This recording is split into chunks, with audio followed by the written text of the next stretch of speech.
हम इस चैप्टर में द लॉस्ट चाइल्ड के बारे में पढ़ेंगे। लॉस्ट मीन्स गुम जाना एंड चाइल्ड मीन्स बच्चा। तो एक बच्चा इस चैप्टर में गुम जाता है जिसके बारे में इस चैप्टर में हम पढ़ेंगे।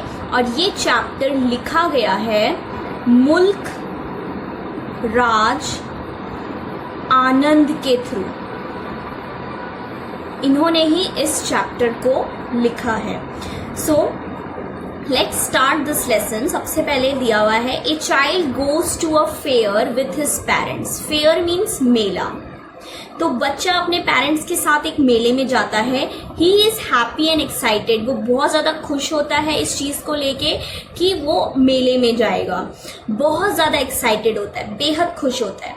And wants the sweet and toys. और उसको मीठा, मिठाई और खिलौने इनमें ज्यादा दिलचस्पी होती है। तो वो पूरे मेले में सिर्फ और सिर्फ मिठाई और टॉयज को लेने की ही सोचता रहता है। Displayed there. डिस्प्लेड मतलब होता है जो दिखाया जाता है। जैसे कि हम किसी भी दुकानों में जाते हैं तो दुकानों में जैसे ही जाते हैं तो बाहर बहुत सारे खिलौने या फिर जिस भी चीज की दुकान है, कपड़ों की है तो बाहर कपड़े दिखाए जाते हैं, जूतों की है तो बाहर जूते दिखाए जाते हैं, जिसको हम डिस्प्ले कहते हैं। But his parents don't buy them for him. लेकिन उनके पेरेंट्स वो नहीं खरीदते हैं उसके लिए। वो भी हम पढ़ेंगे कि क्यों नहीं खरीदते हैं। Why then does he refuse to accept them when someone else offer them to him. तो इस चैप्टर में सबसे पहला क्वेश्चन ये किया गया है कि वाई, क्यों वो रिफ्यूज कर देता है। रिफ्यूज मीन्स मना करना। टू एक्सेप्ट, एक्सेप्ट मीन्स किसी चीज को अपनाना। तो वो उन खिलौनों को या फिर मिठाइयों को अपनाने से क्यों मना कर देता है जब कोई और उसको ऑफर करता है। पेरेंट्स ने तो मना कर दिया पर कोई और जब उसको ऑफर करता है तो वो मना क्यों कर देता है, तो हम इस चैप्टर में देखेंगे। It was the festival of spring. बसंत ऋतु का समय था। बसंत ऋतु, जैसे कि हमारे भारत देश में 6 ऋतुएं होती हैं जिसमें से एक होता है बसंत ऋतु, जिसको हम फेस्टिवल ऑफ स्प्रिंग कहते हैं।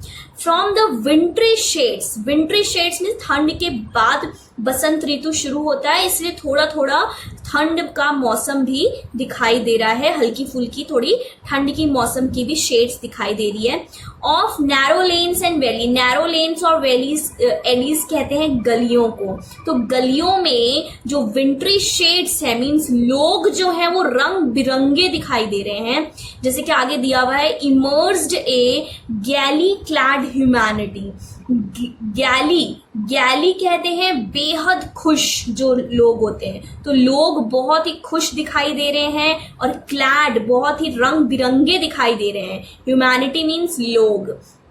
तो जैसे कि अभी हमने पढ़ा बसंत ऋतु, तो बसंत ऋतु में ना गर्मी होती है ना ठंड होती है, हल्की फुल्की ठंडी हवाएं चलती रहती है। That's why here it is written wintry shades and narrow lanes and alley means सारे लेन्स और गलियों में और एलीज में बेहद खुश ह्यूमैनिटी दिखाई दे रहे हैं। लोग रंग बिरंगे कपड़ों में दिखाई दे रहे हैं और बहुत ही खुश दिखाई दे रहे हैं। सम वॉक्ड, कुछ चल रहे हैं, कुछ घोड़ों पे सवार हैं, कुछ बैठे हैं और कुछ बुलक कार्ट्स और बैम्बू पर सवारी कर रहे हैं। वन लिटिल बॉय रैन बिटवीन हिज फादर्स लेग। एक छोटा सा बच्चा अपने पापा के लेग्स के बीच में से निकल के आता है। Brimming over. ब्रिमिंग ओवर होता है भरा हुआ, भरा हुआ। अब जैसे कि आगे पढ़ते हैं वो किस चीज से भरा हुआ है। लाफ एंड लाफ्टर, खुशियों से भरा हुआ है। जैसे कि उसके चारों ओर लोग हैं, रंग बिरंगे और बेहद खुश लोग हैं, तो हमारे चारों ओर खुशी दिखाई देगी तो हम भी खुश हो जाते हैं। तो लाफ और लाफ्टर से वो भरा हुआ है मीन्स बेहद खुश है। Come child come, called his parents. उसके पेरेंट्स ने उसको आवाज दी कि आओ बेटा आओ। As he lagged behind. Lagged behind means पीछे रह जाना, पीछे रह जाना। Fascinated by the toys in the shops that lined the way. Fascinated होता है मोहित होना। किसी चीज को देखकर जब हम उसकी तरफ आकर्षित होते हैं तो उसको हम फैसिनेटेड कहते हैं। किस चीज से वो मोहित हो रहा था? टॉयज इन द शॉप्स, दुकानों में जो खिलौने थे उनको देखकर, दैट लाइंड द वे, एक लाइन से सारे खिलौने सारी दुकानों में लगे हुए थे। तो जैसे जैसे वो एक दुकान से दूसरे दुकान पे, दूसरे से तीसरे पे, तीसरे से चौथे पे जा रहा था, वैसे वैसे उसको अलग अलग तरीके के खिलौने दिखाई दे रहे थे और वो उसको देखकर आकर्षित हो रहा था। आगे क्या होता है, he hurried towards his parents. Towards मतलब होता है की तरफ, वो किसकी तरफ भागता है, हरी मतलब जल्दबाजी। तो जल्दबाजी करते हुए, क्योंकि हमने जैसे कि पढ़ा लैग्ड बिहाइंड, पीछे रह जाता है, तो जब हम पीछे रह जाते हैं तो भागकर हम उसकी तरफ जाते हैं जिसके साथ हम गए हैं। तो यहाँ पे बच्चा अपने पेरेंट्स के साथ गया तो वो पेरेंट्स से पीछे रह गया, तो अपने पेरेंट्स की तरफ जल्दबाजी में भाग कर जाता है। His feet obedient to their call, उसके जो फीट हैं, उसके जो पैर हैं, वो बहुत ही ज्यादा ओबीडियंट है। ओबीडियंट मतलब होता है आदर करना। तो जैसे जैसे उसके पेरेंट्स बोल रहे हैं कि बेटा आओ बेटा आओ, वो उनके पीछे पीछे उनके कॉल पर जा रहा है। His eyes still lingering, उसके पैर ओबीडियंट है लेकिन आईज ओबीडियंट नहीं है। आईज अभी भी उनके खिलौने और मिठाइयों के ऊपर है। तो still lingering on the receding toys, lingering मतलब होता है अभी भी एक टक उसको वो देख रहा है। देखना किसको, खिलौनों को और टॉयज को। On the receding toys, receding toy में जैसे कि हमने पढ़ा था एक मार्केट से दूसरा मार्केट, दूसरे से तीसरा मार्केट आते जा रहा है, तो एक खिलौने से दूसरे खिलौने, खिलौने से खिलौने आगे वो देखता जा रहा है उसकी तरफ ही। As he came to where they had stopped to wait for him, अब क्या हुआ, वो जैसे कि पीछे रह गया था तो भाग कर आ रहा है उनकी तरफ, इसीलिए वो रुक गए हैं कि उनका बेटा आ रहा है तो उनका इंतजार करने के लिए। तो as he came to where they had stopped, तो जहां पर उनके मम्मी पापा रुके हुए थे वहीं पर अब वो बच्चा पहुंच चुका है। He could not suppress the desire of his heart, वो उसके दिल में इतनी बड़ी इच्छा है उन खिलौनों को खरीदने की कि वो उसको दबा नहीं पा रहा है। Suppress means दबाना।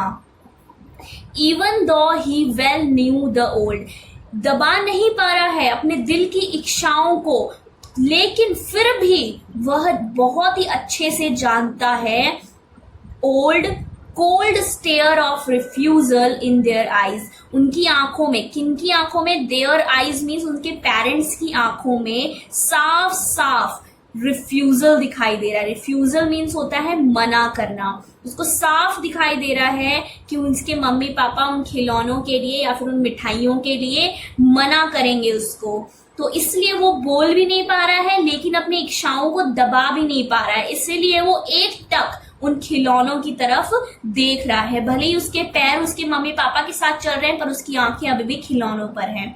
I want that toy, he pleaded. Pleaded मतलब होता है किसी चीज को प्लीज करके बोलना, रिक्वेस्ट करना कि मुझे वो खिलौने चाहिए।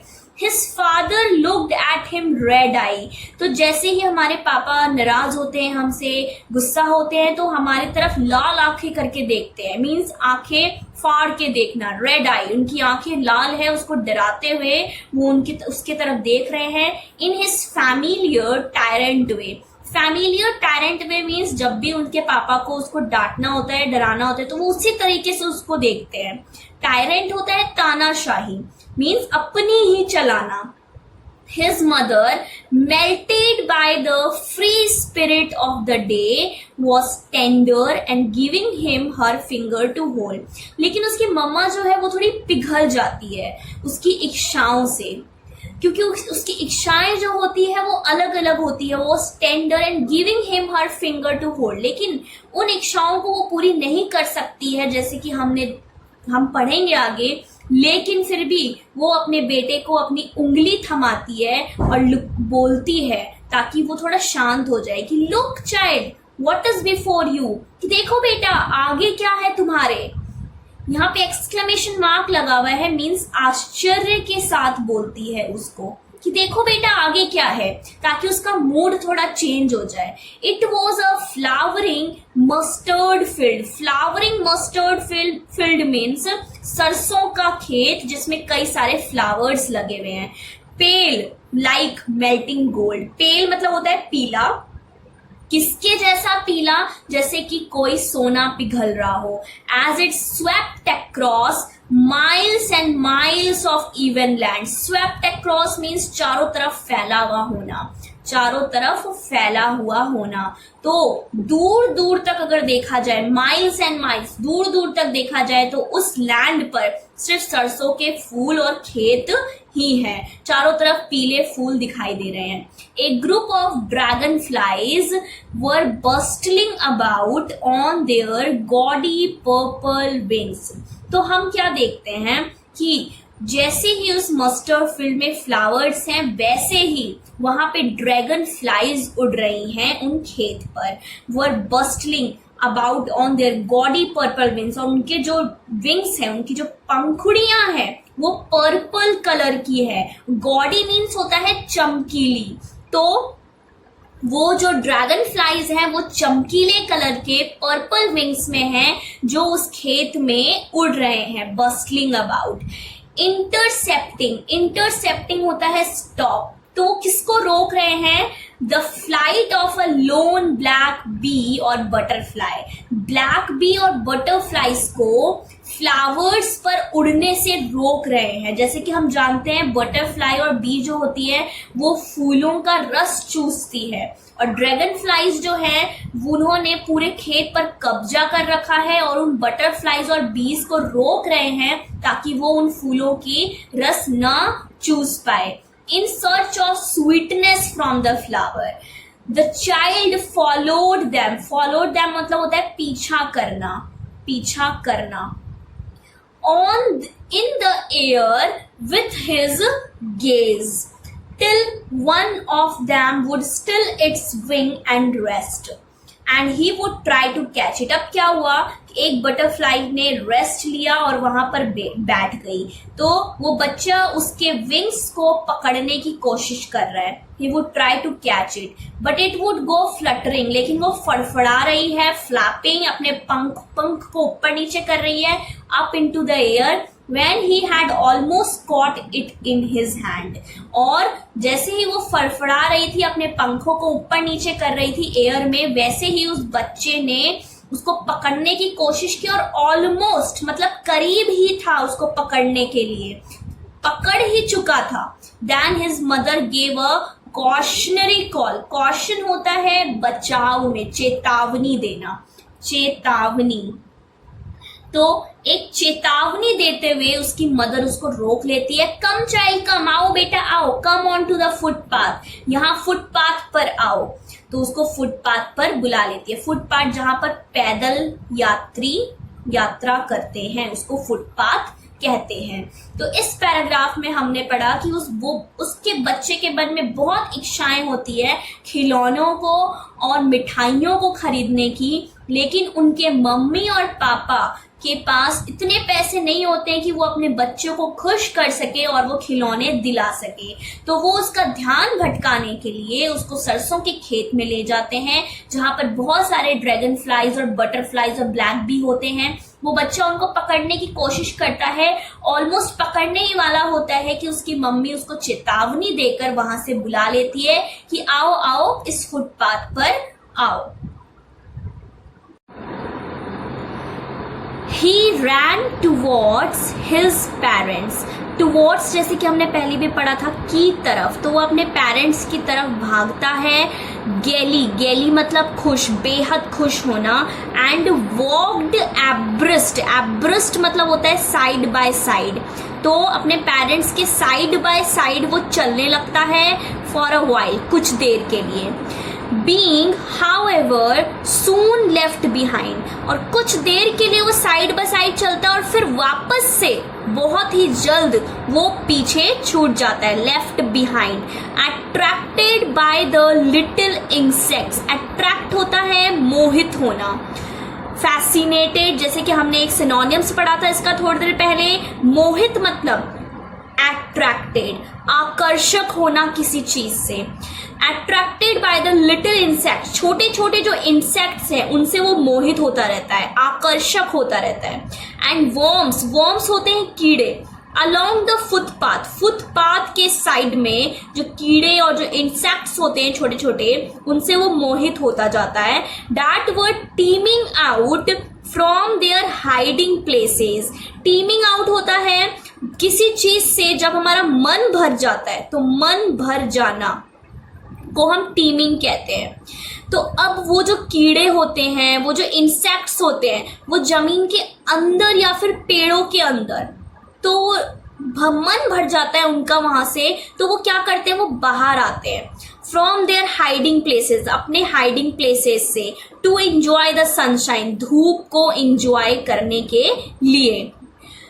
कम चाइल्ड कम, तो अब जैसे कि वो बच्चा पीछे रह जा रहा है तो बार बार उसके पेरेंट्स उसको आवाज दे रहे हैं, तो वापस से उसके पेरेंट्स ने आवाज दी कि आओ बेटा आओ। His parents called from the shade of grove. अब ग्रोव क्या होता है, ग्रोव होता है जो जैसे कि हमने पढ़ा खेत, तो खेत होगा तो खेत के चारों ओर पेड़ होंगे, तो पेड़ जो होते हैं वो ग्रुप्स ऑफ ट्रीज, ग्रोव कहते हैं ग्रुप्स ऑफ ट्रीज को, छोटे छोटे जो ग्रुप्स ट्रीज के ग्रुप्स होते हैं उनको हम ग्रोव कहते हैं। तो ग्रोव की वजह से क्या होता है, जब हम ग्रोव के शेड से गुजरते हैं, छांव से गुजरते हैं, तो हमारे ऊपर पूरे पेड़ की टहनियां होती है हमारे सर के ऊपर। तो जैसे ही वो लोग ग्रोव के शेड्स में घुसे, where they had seated themselves, जहां जाकर वो बैठ गए उन पेड़ों की छांव में, on the edge of the well, तो जो वेल थी उसके एज पर जाकर, एज मतलब होता है किनारा। He ran towards him, जैसे ही वो वहां जाकर बैठे, वो बच्चा उनकी तरफ भागते हुए आया। जैसे कि हमने पढ़ा था लेफ्ट बिहाइंड, वो वापस से पीछे छूट गया था, तो जैसे ही वो लोग बैठे उनके पेरेंट्स, वो बच्चा उनकी तरफ भागते हुए आया। ए शॉवर ऑफ यंग फ्लावर्स, जो छोटे छोटे फ्लावर्स थे उनका शॉवर हुआ, शॉवर मीन्स ऊपर से गिरना। तो जैसे ही वो उन पेड़ों के नीचे आया, ऊपर से फूल गिरे, fell upon the child as he entered the grove, grove means group of trees, and forgetting his parents, और अपने पेरेंट्स को तो वो भूल ही गया, क्यों, क्योंकि उसके चारों तरफ उसको बहुत ही अच्छे अच्छे सीन दिखाई दे रहे थे जिसको वो इंजॉय कर रहा था। दिखाई देना और इंजॉय करना दोनों में बहुत अंतर होता है, वो बच्चा उनको इंजॉय कर रहा था। He began to gather the raining petals, और फिर अपने पेरेंट्स को भूलते हुए वो जो ऊपर से यंग फ्लावर्स गिरे थे वो उनको पकड़ने में लग गया। गैदर मतलब होता है जमा करना, तो वो उन फूलों को जमा करने में लग गया अपने हाथों में। But lo, he heard the cooing of doves and ran towards his parents, लेकिन अचानक वो थोड़ा डर गया। जैसे ही उसने आवाज सुनी डोव के कू करने की, कू डोव की साउंड है, जब जैसे डॉग्स होते हैं वो बार्क करते हैं, वैसे डोव्स जो होते हैं वो कूइंग करते हैं। तो जैसे ही उसने कूइंग की आवाज सुनी, वो जल्दी से अपने पेरेंट्स की तरफ भागते हुए गया, शाउटिंग, चिल्लाते हुए, the dove, the dove. The raining petals dropped from his forgotten hands. तो जैसे कि हमने पढ़ा था, he began to gather the raining petals, और जैसे ही वो डरा और चिल्लाकर भागा, वैसे ही उसके हाथ से वो जो पेटल्स थे वो नीचे गिर गए। कम चाइल्ड कम, आओ बेटा आओ, they call to the child, वो बेटे को बुलाते हैं, who had now gone running in wild capers round the banyan tree. Capers मतलब होता है बचपना करना या फिर किसी चीज को इंजॉय करना, बचपना दिखाना। तो वो झूमते हुए, बचपना दिखाते हुए, एंजॉय करते हुए बैनियन ट्री के चारों ओर इर्द गिर्द उसके चक्कर लगाने लगा, gone running, and gathering him up they took the narrow winding footpath, और उसको पकड़ते हुए, क्योंकि वो जो बच्चा था वो बचपना कर रहा था, एंजॉय कर रहा था, इधर उधर चक्कर लगा रहा था, तो उसको पकड़ते हुए उसके पेरेंट्स उसको पतले और वाइंडिंग फुटपाथ पर ले आते हैं, which led to the fair through the mustard land. और वो जो रास्ता होता है, फुटपाथ होता है, वो कहाँ को जाता है, मेला, तो जहां पर मेला लगा हुआ है वो रास्ता वहीं को जाता है, थ्रू द मस्टर्ड फील्ड, जो सरसों का खेत होता है उससे लेकर वो मेले को जाता है रास्ता। Next is, as they neared the village, the child could see many other footpaths. जैसे ही वो गांव के बगल आते रहते हैं वैसे ही उस बच्चे को बहुत सारे फुटपाथ्स दिखाई देते हैं। फुटपाथ जैसे कि हमने पढ़ा था, पैदल यात्री जिसके ऊपर चलते हैं उसको फुटपाथ कहते हैं। पाथ मीन्स रास्ता, फुट मीन्स हमारा पैर। Full of throngs converging to the whirlpool of the fair. अब उसको दिखाई देता है मेला। मेले के अंदर बहुत सारे झूले लगे हुए होते हैं, बहुत सारे whirlpools लगे हुए होते हैं जैसे ही वो मेले में घुसते हैं। And felt at once repelled and fascinated by the confusion of the world he was entering. और वो महसूस करता है एक बार के लिए कि जैसे कि उसने बहुत ही खूबसूरत और आकर्षक चीजें देख ली हो, तो वो कंफ्यूज हो जाता है उस दुनिया में जैसे जैसे वो उसमें घुसता जा रहा था। A sweet meat sailor hogged. Hogged means होता है जो अपना सामान कार्ड्स के ऊपर बेचते हैं, जो आवाज लगा के बेचते हैं, उनको हम हॉकर्स कहते हैं। तो एक बेचने वाला, स्वीट मीट बेचने वाला चिल्लाता है, gulab jamun, rasgulla, barfi, jalebi at the corner of the entrance. Entrance के कॉर्नर पर मीन घुसते ही कोने पर एक आदमी, एक सेलर चिल्ला रहा होता है, hawked, gulab jamun, rasgulla, barfi, jalebi. And crowd pressed round his counter at the foot. Pressed round होता है उसको चारों ओर से चक्कर लगा लेना। एक जो गाड़ी वाला होता है वो जो सामान लेके आता है, जैसे ही आता है उसके चारों ओर लोग चक्कर लगा लेते हैं, तो उसी तरीके से उसको भी चारों ओर से घेर रखा था लोगों ने। Eight the foot of an architecture of many coloured sweets. और वहां पर उसके ठेले पर बहुत सारे कलरफुल स्वीट्स रखे थे, decorated with leaves of silver and gold. Silver and gold के जो लीव्स होते हैं उनसे वो डेकोरेटेड किया गया था। जो भी मिठाइयाँ होती है, मिठाइयों के ऊपर चांदी की परत लगी हुई होती है, सोने की परत लगी हुई होती है, उसी तरीके से इन मिठाइयों पर भी चांदी और सोने की परतें लगी हुई थी, लीव्स लगे हुए थे, पतली पतली जो परतें होती है। The child started opened eye and his mouth watered for the burfi that was his favorite sweet. अब उसकी आंखें खुली की खुली रह जाती है और उसकी माउथ में, उसके मुंह में पानी आ जाता है क्योंकि उसकी बर्फी फेवरेट होती है और वो बर्फी को देखकर मुंह में पानी ले आता है। आई वॉन्ट दैट बर्फी, तो वो बोलता है मुझे वो बर्फी चाहिए। ही स्लोली मर्मर्ड, वो धीरे से फुसफुसाता है, मर्मर्ड मीन्स फुसफुसाना। But he half knew as he begged that his plea would not be needed because his parents would say he was greedy. Greedy मतलब होता है लालची। अब वो फुसफुसा के क्यों बोलता है, ये भी सोचने वाली बात है।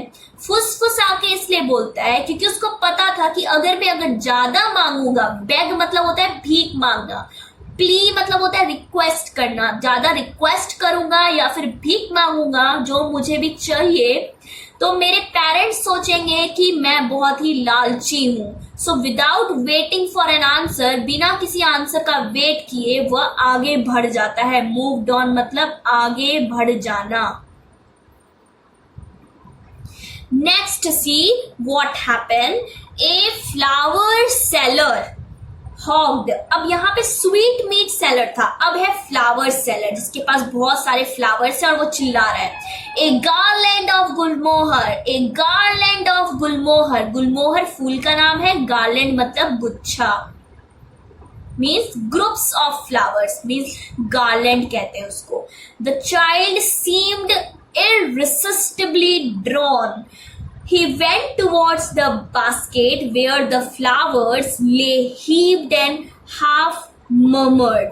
तो अब क्या होता है, चाइल्ड ऐसे दिखता है, सीम्ड मतलब होता है दिखाई देना, तो ऐसा दिखाई दे रहा है कि वो जो बच्चा है वो उसकी तरफ खींचा चला जा रहा है, किसकी तरफ, फ्लावर सेलर्स की तरफ जो फ्लावर्स बेच रहा है। He went towards the basket, वो उसके बास्केट की तरफ जाता है जहां पे फ्लावर्स हीप्ड मतलब होता है ढेर, ढेरों फ्लावर्स वहां पे लगे हुए हैं। एंड हाफ मर्मर्ड, और बहुत ही धीरे से फुसफुसाता है वो, आई वॉन्ट दैट गार्लैंड, मुझे ये गार्लैंड चाहिए, मीन्स ये फूलों का गुच्छा मुझे चाहिए। But he well new his parents, लेकिन वो अपने पेरेंट्स को बहुत ही अच्छे से जानता है, would refuse to buy him those flowers, वो उनको मना कर देंगे वो फ्लावर्स खरीदने के लिए, बिकॉज दे वुड से दे वर चीप, क्यों, क्योंकि वो बोलेंगे कि ये तो बहुत ही ज्यादा सस्ता है।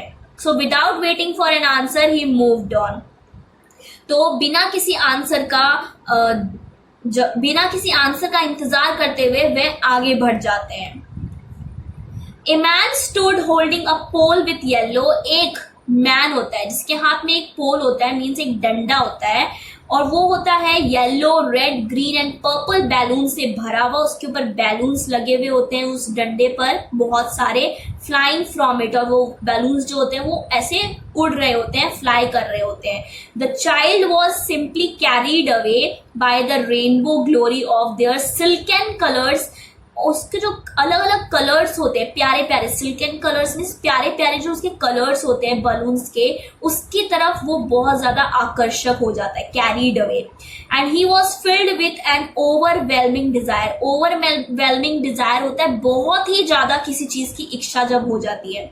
To possess them all, possess मतलब होता है किसी चीज को अपना लेना, तो अब उसका मन हुआ कि वो पूरे के पूरे बलून्स को खरीद ले। But he well new his parents, लेकिन वो अपने पेरेंट्स को बहुत ही अच्छे से जानता था, would never by him the balloons, वो कभी भी उनको बलून्स नहीं खरीद कर देंगे, because they would say he was too old to play with such toys, वो बोलेंगे कि वो बहुत ही छोटा है इन खिलौनों के साथ खेलने के लिए, वो बहुत ही बड़ा है, टू ओल्ड मीन्स बड़ा, तो इन बलून्स के साथ खेलने के लिए वो बहुत ही बड़ा हो चुका है, क्योंकि ऐसा मानना है कि छोटे बच्चे बलून्स या फिर खिलौनों के साथ खेलते हैं तो वो अब बड़ा हो चुका है। सो ही वॉकड ऑन फर्दर, वो कोई ना कोई बहाना बनाकर उस बच्चे को इधर उधर करके उसको आगे बढ़ा के ले जाते थे, तो ही वॉकड ऑन फर्दर, तो वो आगे बढ़ जाते हैं।